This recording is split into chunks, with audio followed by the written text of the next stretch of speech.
Hello Sunbeamians, welcome to the Voice of Sunbeam podcast, a show where we delve deep into mind of people who shape our day-to-day life. Today we have the golden opportunity to have conversation with one and only a youth leader of Sunbeam Group of Education and Institution, the honorary director of Sunbeam Group of Educational Institution, Mr. Harsh Madhok, sir. Sir, I welcome you to the podcast, and we know that you are into fitness very much, and I feel that you wanted to express your ideas of fitness through this specific podcast. First of all, I would like to ask your opinion regarding this podcast which the Sunbeam Varuna Council is holding for others. Okay, so first of all, Madhur and Shaurya, thank you so much for having me here. It's an honor for me to be here and for you to call me and consider me as a youth icon. And I feel honored and privileged to be here, and I'm glad to share whatever I know with a little bit more experience than obviously all of you. So I'm very happy to be here. So first of all, so you had said, what was the question you had asked? Sir, I wanted you to share your opinions regarding the podcast we are doing, like the Sunbeam Council is having in this. Right. So this podcast concept has been obviously become quite big of late. I think that people like Joe Rogan were the first ones who started doing it in a big way with a free-flowing conversation. Yes, sir.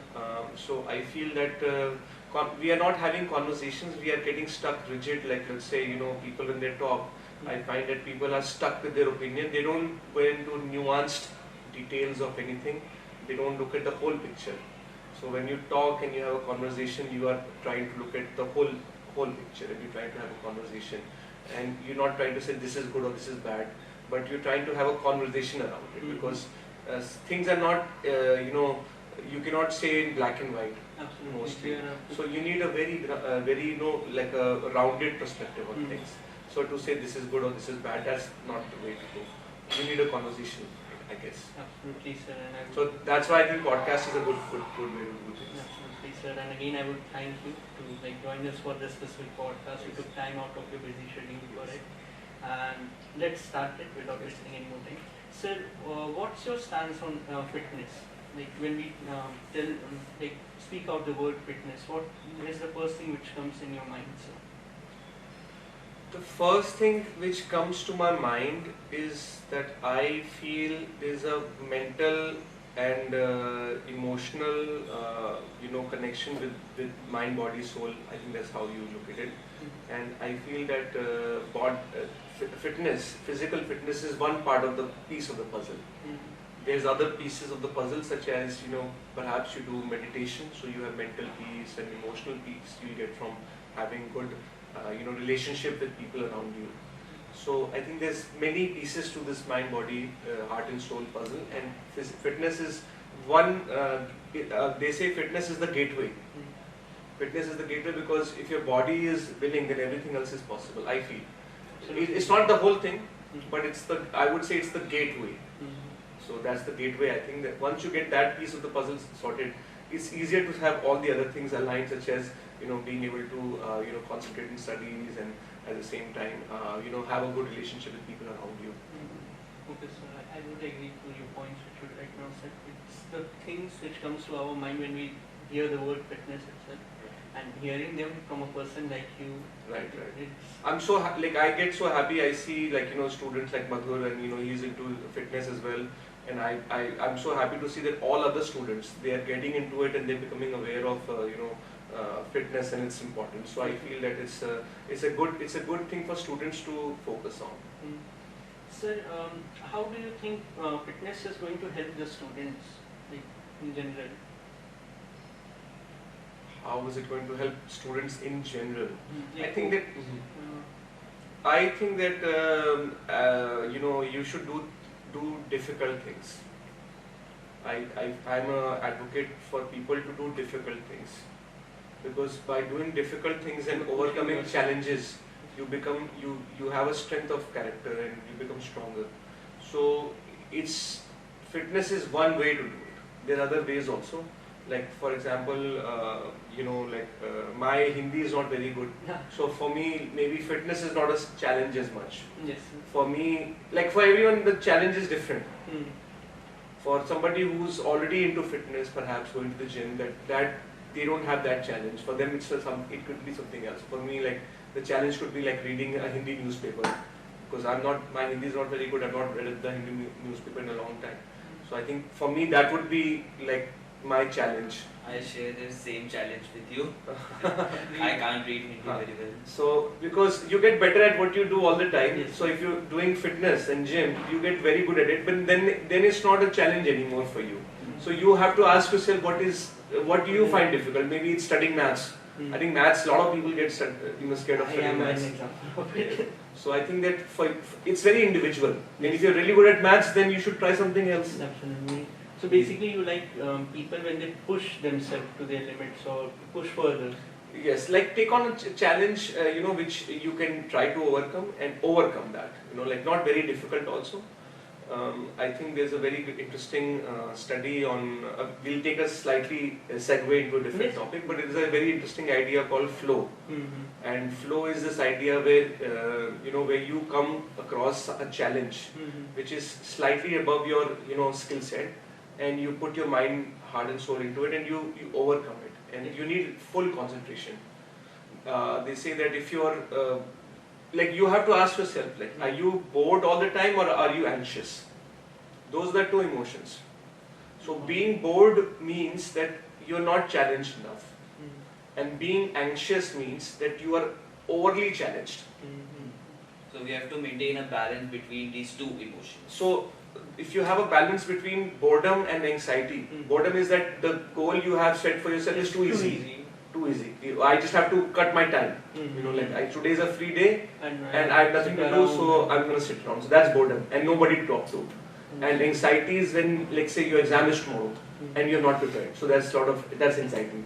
So to find that optimal challenge is called flow, where you have a goal which is optimally designed to get you in flow. Something that is feasible for you. Yes. That was a great thing which you right now said. Sir, do you feel there shall be certain government programs to promote fitness or in general generate awareness about this specific element? They can be. I do feel that government programs, and thanks to our Honorable Prime Minister Modi ji, we are having lots of good programs like Swachh Bharat program we've had. Building toilets for women in rural areas. So we have taken a lot of good steps towards that, and I think that we can have a good awareness program. And I think because of the reach now of social media and reach of the center, I feel that giving good ideas, spreading good ideas has become easy, and people are very aware. So about the good and bad things about everything. So that awareness, I feel, is coming in everyone. So I think that can make a difference. Okay, awesome. Moving forward with another question, sir. Sir, do you feel that we as students are more prone to distractions due to social media? You're right. We feel that whenever we check feeds or in general when we see Instagrams, it's very common for us to get 4 or 5 influencers telling us about fitness and everything, but not all of them are good. There are certain people, I will not take names of them, but yet promoting the unethical ways, for example steroids or an unnatural diet which is promoting these types of things. And we students or the youth in general are more prone in getting engaged in these kind of stuff. What do you think about these things going on in our society or specifically social media? My view is that we are becoming, if you go back like 100, not 100, like 200, 500 years ago, 1000 years ago, we evolved to live in tribes. We are evolved to live in tribes. So a tribe would be, the size of the tribe is about 150 people, not more than that. And everyone knows each other, everybody is from the same ethnic background, everybody is a cousin or a family member, Directly or and directly or indirectly, and everybody looks after each other. And there is very little of this internationalism or multiculturalism. People own, if you go back 500 years ago or 1000 years ago, people only hung out with people they knew, and anybody who was of a different skin color, they were outcast or they were not part of the tribe, and they were not, so, and being part of the tribe was considered very important, because let's say if you're alienated from your tribe, let's say people reject you on whichever grounds there is, then you risk alienation and you could die if the tribe doesn't, today that thing is not there. Today you could have a problem with your parents or with your peers, you could move to a different place, and there's a social structure there to support you. Like you could move to a different city and start fresh. Back 200, 500 years ago, that was not the case. You had to know your peers, you had to know what that person wanted, you had to be together. Today what's happened is, I feel that people are alienated from their tribe, so they are looking for a new tribe, a new cult. So We are all, platform for it. So what I feel that people are looking for cults and something to belong to, some tribe. Maybe it's a fitness cult, maybe it's a like a sports quiz or debate, or some artistic dance, visual, singing, dancing, something. We are all looking to be part of a group, and that is our need to feel together with the tribe, I feel. And we are all looking for that, and sometimes if we don't get it from our peers, we will look for it on internet personalities. We look for appreciation from those people. So I think that's what's going on. Yeah, I agree on that point. Even me as a student, when there was lockdown, I was engaged in fitness as well as gaming. So I got to know a lot of things like Discord and everything, where we meet the people who share the same interest. That's well and good. Even Discord has study servers where you can just talk about your homeworks, get assignments that help you. But nowadays the influencers are not so intelligent, not trained professionally. There are many influencers, like you must have heard about the Liver King. He was promoting a medieval lifestyle, saying that eating raw meat, drinking animal blood, that makes you strong. He was showing an amazing physique. Even other bodybuilders and powerlifters were commenting that attaining that type of physique is like a 0.001% chance in genetics, or he's on steroids. After a lot of influencers proved and showed his emails, copies of his emails, that he was on steroids, finally he admitted that. But by that time, millions of students and youth was influenced by him and were buying his products that he was promoting. So it's creating a different type of toxic committee. Yeah, people are getting influenced. Then if they are getting hurt by those influencers, then they are becoming more toxic towards others. That you are lying. If someone is now telling them the truth, that this is the correct diet plan, you have to work this way. So people are easily influenced कि हमारे साथ एक बार ऐसा हो गया, we can't trust again. So we need someone to just give the knowledge, the correct knowledge to students, because they are the ones more active on internet nowadays. Basically, negative influencing is very easy to get, and now. Right. That's why they say your influencers. I think they say that people back in the day, let's say you had influencers or somebody. That's why when we lived 200, 500 years ago, we were all lived in tribes and we would know each other's strengths and weaknesses. And that would help, because you would know that it's not a persona, it's not something image that person has created. See, what I feel with today's culture is that because let's say I'm here today, I'm meeting you, so I'm only giving 30 minutes to you in front of the camera. You don't know what I'm doing behind the camera. Absolutely. So I could be a perfect person in front of the camera, but something else behind that. And I think that some of that is actually healthy also. 100% you should not be yourself transparent also. So I'm a strong believer that 100% transparency on a public platform is not needed, required, or advisable. It's not even advisable. Yeah. Having said that, you should try to be as truthful as you possibly can. So earlier the influencers were like freedom fighters. They were the type of influencers. They were influencing a big community of people to a greater good, something that can help the future generations. But nowadays the influencers are like, they want to earn money. They're showing fake things like Iron Boys, showing a lot of money. They're having diamonds, braided hair with diamonds, tattoos, cars.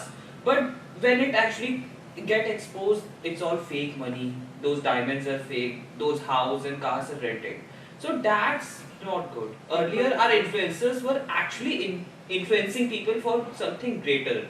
Though, therefore, there are so many books written. See, earlier influencers were your neighborhood like hero.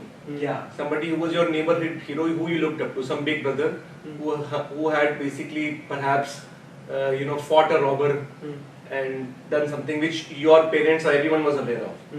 So there was a level of truth to that legend. Now you can create a persona on the internet and sell the idea. So, but you don't know what's happening behind the scene. So that's why your leaders and people you look up to have, in my opinion, have to be little local. Absolutely. So, speaking about influencers and everything, I think you are aware of something which is going on internet. A new term has come up: toxic masculinity. Andrew Tate is an influencer who has come up with becoming a face of this specific thing. He is blamed of multiple things, even blamed of being a misogynist. Multiple people are inspired from him. Even some, I don't want to say, but it is the truth that even from my class there are 2 to 3 people who are influenced by such people. So, what's your opinion on this specific thing, sir? My opinion on this is like I think we spoke about this yesterday, and Yes, I'm going to repeat once again that there's a person. First of all, I will say that if you there is a person, if you are really looking up to some internet personality, somebody who I look up to. So somebody who I like, and I think that students can emulate if they are looking for that influencer thing in the public space is Jordan Peterson. He is a more evolved version of what Andrew Tate is doing. Andrew Tate is basically like I feel that he's like the junk food or the snack. Like he's the junk food of what Jordan Peterson is. Jordan Peterson is a much more evolved, and he gives you a more wholesome intellectual take on things. So I do feel that there's something that Jordan Peterson said even before the rise of Andrew Tate. He said that if the culture becomes too basically too soft. Why are we even having podcasts? Why are we doing? Why are we even looking up to Andrew Tate? Why are people fascinated with Andrew Tate? Because he represents something Which is uncommon. Uncommon. Now, what is the norm in today's times? Everybody has a very comfortable life. Everybody has a lot of excess in things. Everybody's on social media. Everybody's consuming content. What people are not doing is people are lacking in courage to make a change. We are all guilty of that. But so what we don't have in ourselves, we look on somebody else and say, oh wow, this person is so inspiring. So I think that Andrew Tate is our own creation. I think it's the creation of. As people are consuming his content, he's creating more. Right. It is only showing only 5% of the reality. Which right. Okay. Saying this, I had a question from you. Who is your idol? Like a person you look up to, like in general, for all the things. I look up to my father, obviously Deepak sir. I look up to him, and a lot of people in my local in my surroundings who I even my friends I look up to. I have friends who I look up to. Some of my friends are younger than me, and I look up to them because they are they have such inspirational qualities. Because I feel that each time you look up to some celebrities outside. You don't know what's going on in their private life, or how well they are treating their spouse, their wife, or their children, or their parents. You don't know that. So because they're mostly personalities. So, but having said that, Jordan Peterson is one of the people in the public domain who I really look up to. So you suggested a book called Infinitus to me and the whole Sunbeams. So can you tell me a reason for it? Like I did my research and I just want to know why you suggested that. I personally I feel that that book is for little older audience. It's a 1,000-page book, and it's very long, and it's little dystopian and little bit depressive. But David Foster Wallace, he himself committed suicide. But he wrote a very fabulous book, and I was going through. There was a documentary on Netflix which is based on his life. I'm not remembering the name of the documentary. It is named after the book itself, the Infinitus. There's a documentary on Netflix. It's called The Last Tour. I think it's called The Last Tour on Netflix. It's available. I would recommend all students to watch it if you have time. Don't read the book. The book is a little long, so unless you're a very prolific reader, I'll not recommend, because it's very it's got very strong words and very it's for a more mature audience. Mature audience. It's not a starting book to read, so it's a very big challenge.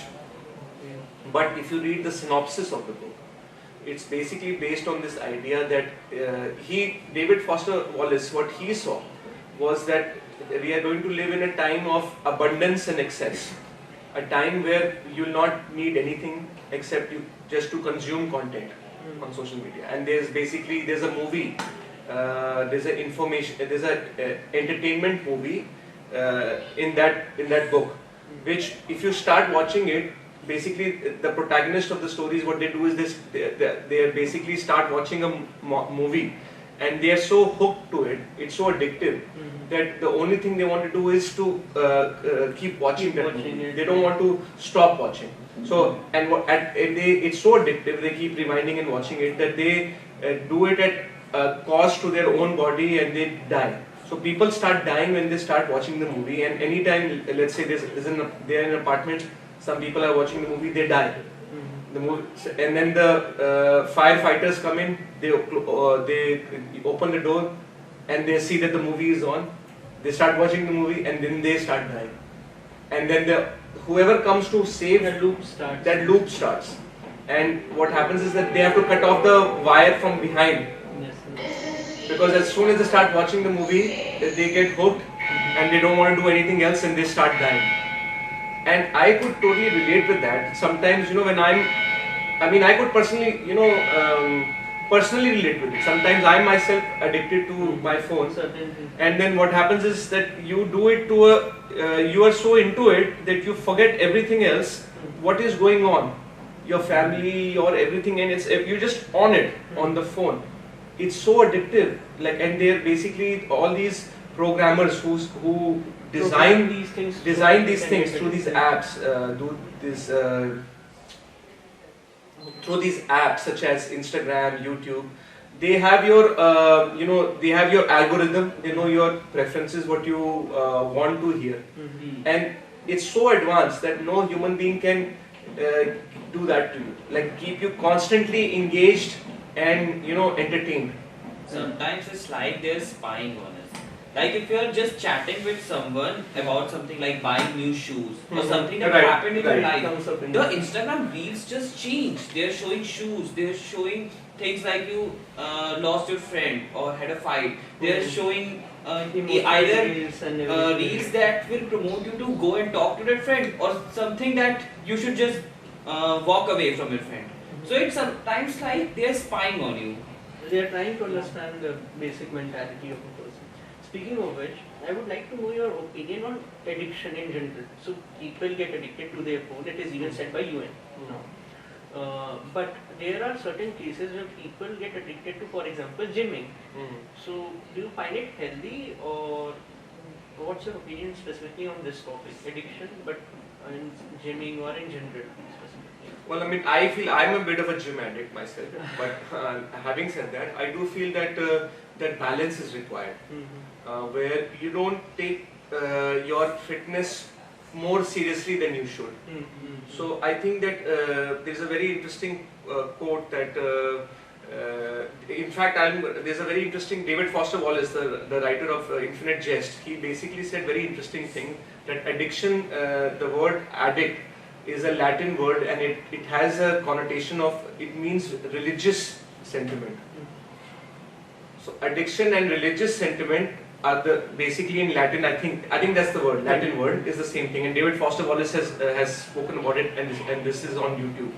And basically it's this idea that we are all religious in nature. We are all religious in nature, we are all looking for our tribe, we are all looking for our cult, we are all looking to something to be religious towards, to make a sacrifice towards. And for people who are into fitness, for them the religious sacrifice is, they are doing the gym and all that, they're giving time to that. And for somebody else it can be something else. So my point is that we are all religious in one way or the other, we are sacrificial in one way or the other. The point then is that you have to choose what are you religious towards. But don't you think it becomes sometimes that it's very toxic? Like people are not able to take time out for their families or friends. I had a friend who used to go to gym, and suddenly he became an addict. He stopped talking to us, and even stopped talking to the family. He started spending, I think, 4 to 6 hours in the gym itself. He still does this, but I feel it is destroying his social structure in general. Right. So, don't you feel like certainly the addiction or the religious belief, if it's taken very in a wrong way or taken in a very unhealthy way, then this can result in very fatal conditions or fatal. People are trying to get that type of bodybuilder build, like veins popping out, your pump is just showing, like they are shown on the stage. But nobody realizes that they have been drinking water for 5 days before the show and pushing out all the outside impurities in their body and eating whole food. And just a day before the competition, they stop drinking water. And 30 minutes before the competition, they are eating like 500 grams of sodium, just salt, so that their veins will pop out. People don't understand that and try to do that for a regular. That anytime they just take off their shirt, they see that pump, those veins. And they become like gym rats, we call them. Do you feel this type of addiction, like we were speaking about this type of addiction, sir, is right or wrong? I feel that there is a religious element to reality, and the correct way is to have a religious orientation, I feel. Because if you have a religious orientation in life, you don't make gods out of influences. Yeah, absolutely. Because we are religious in nature, what I feel. But we are all searching for that person, some truth teller, somebody who can give us the right advice, I think. And I think that if you don't have that, my antidote, which I would say, is for all of us is ki you should go to the mandir or go to the gurdwara and once a week and do some service, be of service, pray, go on your knees and pray to God, and be of service to people around you in the community. I think that's the antidote to that, because then you're doing it for the right reason, as opposed to trying to be religious in, let's say, towards, as I said, addiction is religion. So being addicted or being religious towards something. So I think that's the antidote, I would say. Yes, the tiny thread of knowledge or perception makes a lot of difference. What someone, just from that tiny thread, you can go from addiction to religious belief. That's the main thing. And this podcast, I think, will help in that only. To see that thread and know which way you have to go. So, sir, coming back to now you, sir. So, first asking, how were you as a student, like when you used to go to school or college? I was I was not studious. I do feel that I had, when I look back, I had difficult time, attending to things. Okay. And I was not hyperactive. So I mean, they say that you have ADHD, but you can have ADD also. So I had I was not hyperactive, but I do feel I had attention issues. But I think I was a quiet student. I did not bring too much attention to myself. You will not hear my name in the mischievous students. Mm. I was neither mischievous, but neither was as a topper. Somewhere So I in the was like, middle. you know, like quite one of those quiet students who just wanted to, you know, just get my studies done without Yes. bringing too much attention to So myself. you were getting best out of both the worlds. Absolutely. I don't know about that, but I do feel that, I mean, I did have some issues with attention, but I did have trouble sometimes concentrating, and I was not a very studious student, or I was not, not a topper of my class. So I was one of those average students, A perhaps. I would little say. towards the introvert type. Introvert types, yeah, I would say. So, when you were a child, like of our age, absolutely, did you used to participate in activities, for example, debates or sports in general? I was into music. I was in my school, like singing choir class. I was into sports, sports, and I was into like singing and all that. I think those are the two things I was more into, and I did some social community service as well. So those are the things I was into. Okay, so, and do you feel like sports can help students or youth in general?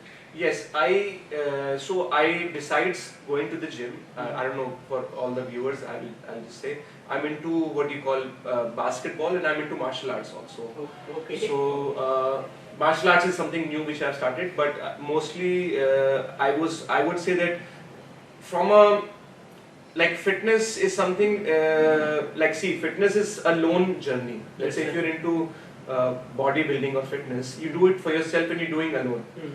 Sports, I would say, let's say varsity sports. Varsity sports means that which involves other people and involves teamwork. Multiple people, like basketball, football. In that you learn to play as a team, and I think psychologically it is better to play sports. I'm not saying that fitness or gym is bad, but from a mental health point of view, sports is better. Because in sports you need to keep talking. You're not alone. So basically, sports promotes the holistic growth of a person. Yes. Rather Yes. than. So I'm not trying to discount fitness. Fitness, I've done bodybuilding and fitness for a while, and I'll continue to doing it. But I'm just saying that fitness is something you're doing it alone. Fitness is you're doing it alone and you are improving yourself. Whereas sports is something in which you are collaborating with other people and you're trying to reach a goal and you're making personal sacrifice. So for example, if I play basketball and if I'm trying to win a game, so 5-on-5, we are playing a game, and I cannot always try to be the scorer. I have to keep passing also for my team to win. But if my goal is to score maximum points, my team may lose. Absolutely. So it's very important. So sports teaches you how to make sacrifice, your own, like let's say your own achievement, your own ego for a greater good. And I think from that perspective, I think sports is mentally better. Fitness has its own advantages. Fitness has because in fitness, if you are, let's say, starting off, fitness is better because then you learn how to be strong. So speaking about fitness and sports, can you share a personal thing, any failure story which happened in your life, or something which is still in your mind that it happened and for any reason it is still with you? I do feel that when I was in college, I was studying programming and I found it a little difficult. And I remember I dropped a semester. I took 6 months longer to pass my college degree. So I do feel that, during that time I was, confused as to if I should change my stream. I think a lot of students also Go through let's this. say if you fail a subject or if you get low marks, you want to change your stream. Absolutely. And I feel that it's very important for you to know your strengths and weaknesses, what you're good at and what you're not good at. And at the same time, you have to know, you also have to realize that you have to put in the hours. I have seen people who are dedicated to just one thing and they succeed. So if you just dedicate yourself to one thing, maybe it will take you a little longer than others to understand it, but over time you will get better at it. But if you keep changing your goal, because every stream requires a slightly different level of thinking and analysis. Or aptitude, absolutely. Right. So in the beginning, every subject looks difficult, but once you master the basics, then it becomes easier as you go along and along. But if you keep changing, what happens is that you have to start from scratch again and again. You know what I'm saying? Yes. Yeah, yes. for a class 10 to student, the maths of class 11th or class 12th is like something they don't know Next at level. all. Even when I was in class 11th, I went to class 12 to talk to my sir, and I just saw that diagram and everything and current flow, and I was like, what is this? I can't understand this at all. And now we are studying the same thing, and it's easy, the easiest part. So that's like the experience you get, as much effort you put in something. Like sometimes we students get this thought कि हमसे नहीं हो पाएगा वाला thing, and after hearing this thing, so we feel कि it's normal. Yeah, Sometimes. I do feel, okay, if you want me to leave you with a trick or hack, I will say that what happens is that whenever you are faced with a problem you can't solve, you cannot look forward without going backwards. There's a very good movie which I saw in this regard, Inception, very good, beautiful movie by Christopher Nolan. Christopher Nolan is one of my favorite directors, and he's one of my favorite movies is Inception. And in the movie Inception, there's a very interesting quote that you cannot move the downward is the only way forward. Downward is the only way forward, and that means that, let's say you don't understand something. Let's say it's you are in class 11th, 12th, all the way 12th, right? So let's say you are having difficulty in some subject. Let's say maybe you want to say some subject in which you are having difficulty. Psychology. You're taking psychology, okay. Yes. So what you need to do is to go back. Downward means that you go back into your own psychology, your own childhood, and see where there was a developmental delay. You understand? Yes. Where did you get stuck? You find that out, and once you address that trauma, that thing, and sometimes it's got to do with some parental conversation you need to have. I think that the conversations that needs to happen. You need to understand the basics. Once you understand the basics, it's easier to make to stack things on top of each other. But if your basic is not good, you'll be stuck at a higher place. And that basic means what I mean by basic, it's basic concept, but it could mean a basic conversation with your peers, your brothers, your parents also. Sometimes you might have taken the wrong stream. Understand what I mean to say? Sometimes this could be true, that downward is the way forward means going and talking to let's say if you're struggling with a concept or with a, let's say, stream, you have to ask, why did I take that stream in the first place? Rethink your decisions. Rethink your decision. Why were you trying to impress your parents? Did you do it for your parents or not? Maybe you did not realize what your own personal strength or weakness was. Or your goal was just not clear at that time. Yes. So you go back and see, when I was in class 10th, why did I in 11th choose, science? Okay, maybe my friends are taking science. You understand? So so in 12th you're struggling with maths or with physics. You're like, why am I struggling? Yes. You go back and you say, in class 9th and 10th, I wanted to be with my peer group. That's why I selected this group, and that's why this is it. Even though maybe I was better for commerce or humanities. So that conversation you need to have with yourself. You have to go back. Downward is the way forward, and then when you realize that, you can make that change and move forward. That was a great tip, sir. Going forward with this, I would like to ask you, if touchwood, if Sunbeam Group never existed, what would have been your career option, like which you like to do? I would probably be a programmer, I would say, like something to do with computers, consultancy, or business analyst, or consultancy, or programming. One of those fields. I am actually a lot into programming. My option is computer. So actually, You're taking Python, which called Python. Python, okay. Yeah, we are learning Python. Python is good. Python is yes. good. I actually saw a lot of students leave our optional and change their optional in class 12. And I was like, after 1.5 years, you are leaving the option because you just did not understand it.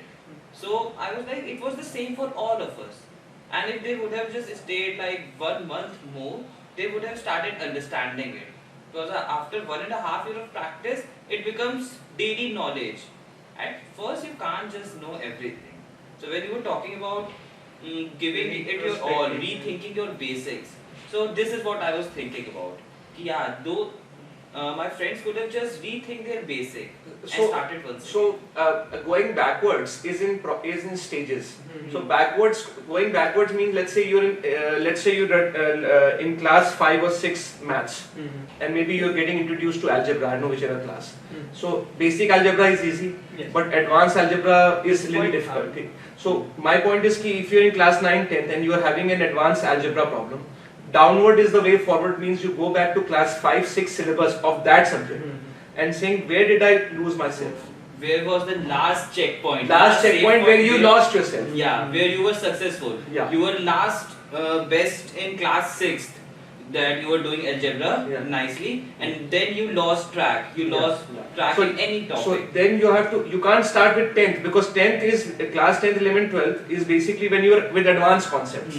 You are already so being lost and trying to go forward is very difficult. That's why I'm a huge advocate that if a child fails a class, they consider it very taboo. Nowadays, I don't know how many of you are dropping a year, your peers are dropping 1 year. It's considered this guy is not smart, and there's a lot of social and cultural, thing with that. People make fun of them and everything. So, and I think that it's very important if you drop a class to repeat that class, because in that case you get to find yourself once again. Yeah, full form because if you start going with your peers and superficially you like, okay, no, teacher should just pass me and your concept is not clear, and in your senior classes you will struggle even more. Agreed.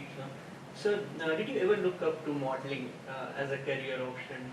No, I don't think I did as much. I did it, but it was something like a passing phase, where I was like, I'm young, I can do it. So I did it for a little while, but then I never took it that seriously. I knew that I would have to come back. If you had to tell something to your past self, like your childhood self, for example, take you are in class 9 and you had the opportunity to go in past and tell yourself, okay, do this or don't do this, what would you say to yourself during that time?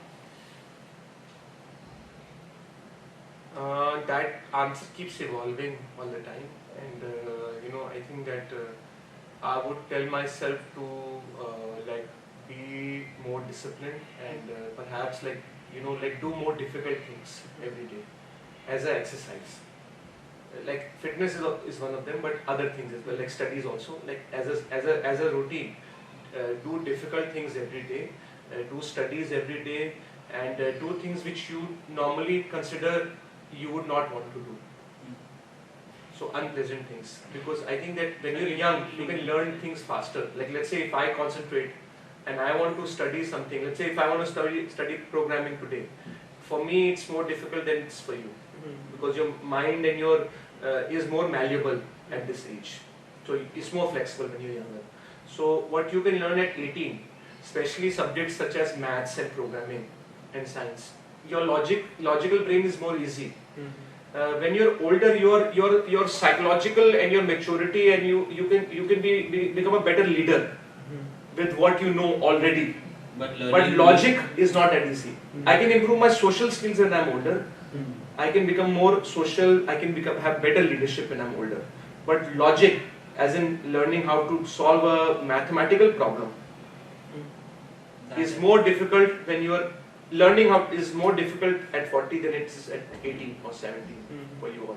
So I think you should maximize that now, because what I will suggest to all of you is to not try to take on too much leadership role, or to I feel that a lot of youngsters want to take up leadership role. They want to be that's why I never encourage students to take up subjects like BBA. Never. BCom, BBA, never. Not management. Why? I will say that you should do technical studies when you're young. Engineering, or if you're going to do commerce, then do finance or accounting. I never recommend management courses. Management you can learn at an older age. That's what I feel. That's my personal opinion. So now proceeding to the second part of our podcast, which is called FAQs. It's basically frequently asked questions by the students. So we rotate a piece of paper in some classes before we know you are coming, and they ask certain questions which we filter out and then ask you. So if you are okay with it, can we ask you those questions? Yes, please go ahead. So certainly these. So we have currently 5 questions. We filter out a few. So the first one is, like everyone wants to know, what's your favorite junk food? Junk food. I love spicy chicken wings from KFC. I love. You like KFC. Spicy food, chapata. Yes. The deep fried, but I try not to have it too much. Yeah, I think yesterday while having a conversation, you told me that you had a sweet tooth. Yes, sweet tooth also. Yes. So I love ice creams. I love Baskin Robbins. That's one of my favorite ice creams. So. Sweet to know, sir. And the next one is, what's your go-to place for eating, where you go and just eat to time pass? I said I like KFC, and there's a very nice like a chicken roll corner in Gurdham colony close to where I stay, and I think it's called London 1950 London Shakes 1950 London Shakes. So I'm doing their advertising here, but I love. There's a small corner, and from there I order from Swiggy. So I order chicken rolls, and like they have very good Kit Kat milkshakes. Is very nice. So if I'm having a sweet tooth, then I want one of those milkshakes and ice creams also. So I guess there's going to be a crowd over there now. Those who just yes. over near Yeah, so it's London Shakes 1950. Where if you look at my Swiggy last few orders from Swiggy, it's from that London Shakes. I guess I'm gonna visit over there as well. So, what is your favorite sukoon wali jagah, where you just find peace, like no one else is disturbing you at that time?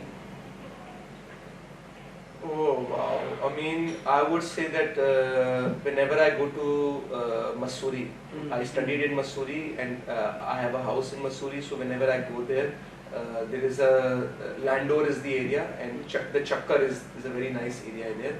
And that walk in around the Chakkar is my peace place, where I can just put some music on or listen to some audio podcast or something and just be in my space. So next time you should just listen to your own podcast. No, I don't want to listen to myself. I don't want to listen to myself because I already know what I'm going to say. So, what is the most mischievous thing you got scolded about from sir and ma'am? Yeah, so I have a younger brother, Karan, and when we were growing up, I was a little older than him, 4 years. So obviously, little older then it matters a lot. So I was physically bigger, so I would tease him a little bit. I think that if you're an older brother or if you have an older brother, you'll see sometimes they bully or they tease the younger brother because they can. And then I remember, I think I hurt his nose or I broke his nose, something like that. We were having a fight, and my parents got very angry, and I think I got a thrashing when I was, I think, 10 or 12. Between 10 and, I think 9 or between 9 and 11, I think that was my age group. I can't relate from that. I am a single child. Okay. So I got scolded for my own things because I was just constantly disturbing my parents. कि बताओ ये क्यों होता है, ये क्यों होता है? Because I had no one else to interact with.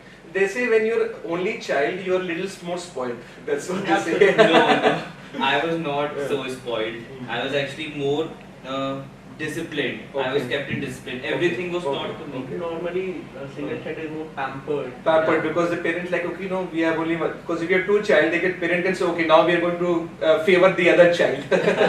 So. And the last question: any mischievous incident of your school days? As you are seen a very studious child, but you already said that you were not studious. Not so studious, introvert. Just I was in my own space. I was lost in my own. So the most mischievous thing you did in school?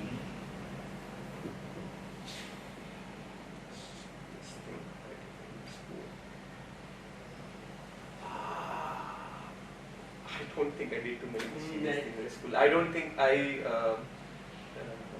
I remember in school. Some of the students, they would try to do this, jadoo tona sort of thing, magic board, all of that. And I remember not being part of it. Okay. I was like, I'm not going to do it. Ujia board or something like that. Sorry? Ouija board. Ouija board. Ouija. Ouija board. I think called Ouija board or Ouija board. I don't know. I Ouija board. I Yeah, know. that's what they call it. But it's very scary, and I'll not recommend to anyone because some students in my class did it, and literally after that day they started seeing things. And it's basically, it's a strong thing. Students should not go into it. In fact, I will. No one shall try it. Not even. No, because I do feel there's a religious element to reality, and that's sacred, and people should not do it. People should not. I think a lot of youngsters are experimenting with these things, They are shouldn't. too reckless and experimental, and I'll not recommend to that because there is truth to it. I'm a strong believer. I saw it in my thing, and that's why I would say I stayed away from trouble. My only trouble was that I did not do well in studies, so my parents got scolded me. I think that's, if you could say, that was my shortcoming. Mischievous. That wasn't mischievous. You were struggling in telling when you were mischievous, and if someone asked me the same question, I will be like, which one was the most mischievous? There are so many things. Even now, when I see Jasmeet ma'am, who was my coordinator earlier, so she just reminds me like, तुमने बहुत शैतानी की है. साधना ma'am, she was my teacher in UKG. She's like, ये बहुत शैतान लड़का था. So I'm like, क्या क्या बताऊँ? इतना सब किया है. And he was So like, we have wasn't a different situation. You did not do anything mischievous. I was the most mischievous child. I think there's a difference between, as I said, attention deficit hyperactivity disorder and not disorder you say, but attention deficit disorder also. So I think I was more on the attention deficit side, maybe perhaps a mischievous child who's more hyperactive is on the hyperactive spectrum. But I think there's, I do feel that you need to focus, and I think it's kind of common. And there's a reason for that. I think that we are not evolved to stay in classrooms for such long periods of time. We need some activity, some healthy activities, some sports and all that. So that combination, that's why at Sunbeam now we are trying to have a more holistic development. Yeah, we are having fruit breaks, the lunches are a little longer. And if you will ask the students, they will be like, we want 3 games in every day. Right. But that's not possible. Coming now to the end of the podcast, sir. If you were to define who is Harsh Madhok, how would you define yourself? I don't know. I think it's still work in progress, and I would say that I try to be extremely aware of what is going on, including my own flaws, and I try to be a good human being. That's what my thing is. And being a good human being means knowing your weakness. I think if you know if humility happens when you think that you are not a good person, that you do have certain qualities which are not so good, and that's what they say, that if you think that you are perfect, or if you know things, and if you're right more than Perfect, you think I am right, that's the problem. I think that you should always look at ways in which you could always improve and change. There's something. Go with the assumption that you are wrong, that whatever you're doing there's something you could do even better. Don't be like a cup, be like the water in the cup that can always adapt wherever it goes. Yes. Great thing which was. If you were to write a book, what would you like its title to be? I think I asked you the question yesterday. I think there's a very interesting book by Dostoevsky, I think that's his name. He's written a very good book called Notes from the Underground. Dostoevsky, I'm forgetting how to pronounce. He's a Russian philosopher. He wrote a It's very always hard to pronounce. Dostoevsky. He wrote a very good called Notes from the Underground, and he spoke about the malaise of the modern man, where people, let's say, they can say what they want to say, but if they wear a mask. So they say, if you want to know somebody's real, how a person really is, give them a mask. Give them an online presence which is anonymous, and you'll see the real self come out. So I do feel that that book is very powerful. That if you were not a student, if I did not know you and you did not know me, how would you act or behave? That is a true character of how you are, and I think that's a very powerful book. I would not write that book. I think that book is already written, obviously, but I would lean on that side. That that people are not what, because their persona is what they give to the society, but inside they are something else. So the true good title can be the true face of society. Yeah, that can be there, which is slightly dark, but I will suggest that you should still try to be a good person.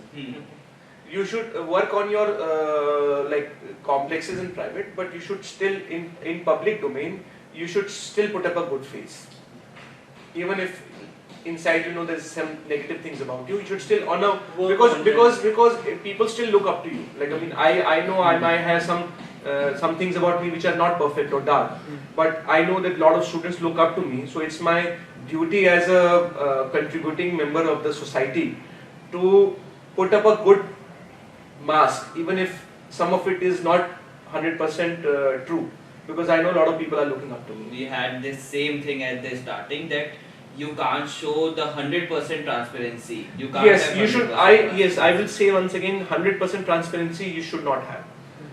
And people who say you should be 100% transparent, they are going to just take your data, your information, and use it in a negative way. So I think that if you have we all have weakness. I have my weakness. I'm going to work on it privately.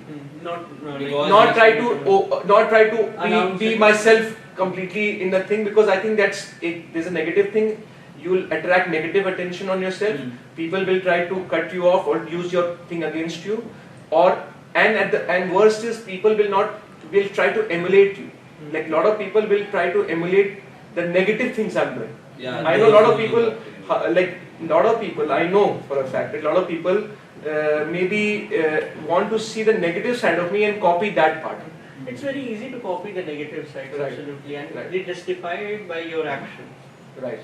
So if he is doing, Harsh Madhok is doing something negative, I should also do it also. But my point is that Harsh Madhok is also trying to be a good person also, improve himself. Now coming to the next question, sir. Do you still see there are chances of improvement in the Sunbeam group of educational institutions, like the whole institution itself? I think that there's a very interesting idea that elephants find it very difficult to dance. So I think that we have become a little big, and the problem with there's a good with big, that you can do a lot of things. But the problem with big is that you don't become flexible, or that you are not local. You become a little global. Yeah. When you become big, you become global, but you're not local. So I think that localized thing, which means that this kind of conversation we are having, just like there are like 7 Sunbeams, and I'm not coming to Varuna as much. I go to other schools in Bhagwanpur. So the problem with that is that if there's only one Sunbeam Varuna, I would be giving more time to you all. It would be more local experience for all of you, and we would be having a better relationship. So I do think that that relationship has to be inculcated. I think that one-to-one conversation needs to happen. That's great. So we can't bring in more time, so we have to just make a more flexible schedule for everyone. So how do you see Sunbeam group of educational institutions in next 50 years? I feel that I feel that lot of boarding schools. I've studied in a boarding school, Woodstock, and lot of boarding school and colleges have a very cult sort of tribal feel to them. American colleges especially. Yeah. If you go to an American college, they have their own. For example, I follow basketball, so I know. For example, Duke University, they call the Duke Devils, or you have like some other Texas University. It's called Texas Longhorns, basically. So UCLA, I think they call UCLA Bruns. That's what they call it. So there is a mascot. There is a basically a cult sort of feeling associated with your school, and which you are like, let's say, die-hard Sunbeams, or like die-hard, Yes. so basically there is a religious aspect to it, that we represent this. Sunbeam represents this. Sunbeams, basically. Right, Sunbeams, right. And I feel that I want to inculcate that among our students even more. That die-hard thing, that we are basically part of a cult, and we do things in such a way. And I recognized that when I was studying at Monash University in Australia, that there was a cult feeling to it. That you represent something. I think that has to be there. So the students And I think sports is one way through which this tribal cult thing is represented. So that's why I'm a big advocate for sports. When you go for a sporting event and you go against other schools and colleges, you know, when you're sitting together and you're like, okay, go Sunbeam, there is a cult feeling to it, and you feel proud, you know, about putting in your hard work. I think that's what I want to inculcate. Yes, sir. Sir, if there was any message which you wanted to give to the students, so the sunbeams which we term as Right. what it could be. I think we have given the message. I think that we have already given. I think I've already said a lot. So it's on them how they find How Now you take it's this. your job. to Yes, I'll understand. give a message that there is, you know, what I would say that there is negatives in all of us, including myself. A lot of people will start to think that there is a negative aspect, so let's copy the negative of other people, because that, you know, like I want to be like that because somebody else is like that, and I fear that sometimes I am also not perfect in situations, and a lot of people look up to me as idol, and they want to emulate the negative side of my personality also. I feel that you should look at the positive side and try to emulate the positive side also, you know, of that personality. With this, we come to the end of the podcast. I would like to thank you for giving us this much of time from your busy schedule for this specific podcast. And so I can't say any more words, but thank you Thank for you. your information. Thank you, Shaurya and Madhur, for having me, and it was nice talking to both of you, and we had a good interaction.